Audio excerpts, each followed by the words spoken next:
Beberapa tahun yang lalu Bapak Jokowi juga sudah melunasi hutang warisan sebanyak 7.000 triliun. Bapak heran kan dari mana uang 7.000 triliun itu? Kok Pak Jokowi bisa membayar? Karena Bapak Jokowi selama ini melakukan penghematan pengeluaran APBN.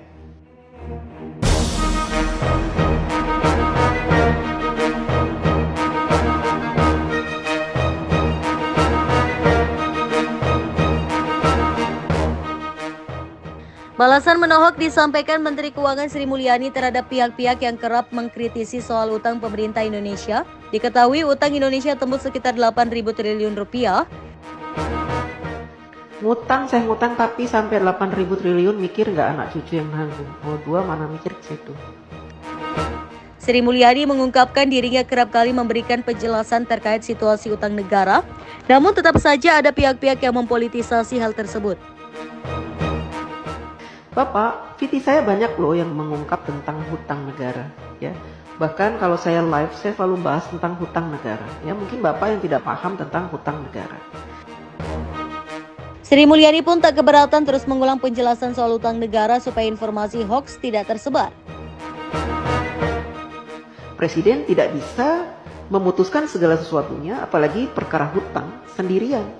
Jadi harus dinegosiasikan dengan DPR. Dan DPR punya peraturan bahwa negara tidak boleh berhutang, ya, yang mana pembayarannya, cicilannya itu melebihi 60% dari penghasilan negara. Setiap negara, kata Sri Mulyani, ingin mengajukan utang kepada IMF atau World Bank.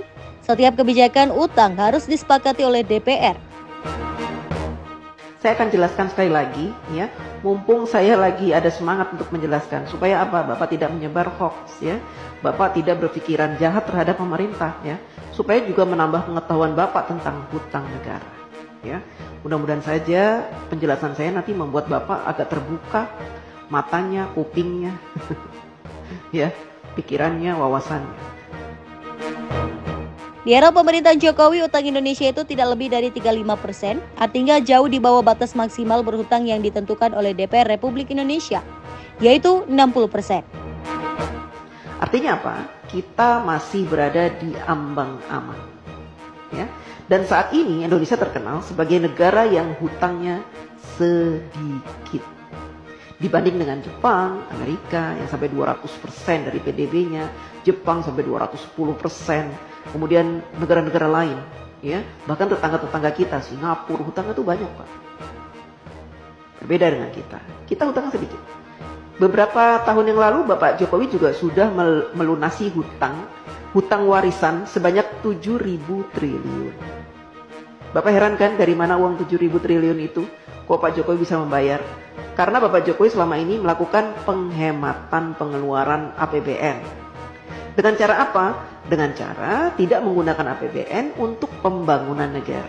Bapak Jokowi mensiasati pembangunan negara dari para investor, baik dalam maupun luar negeri.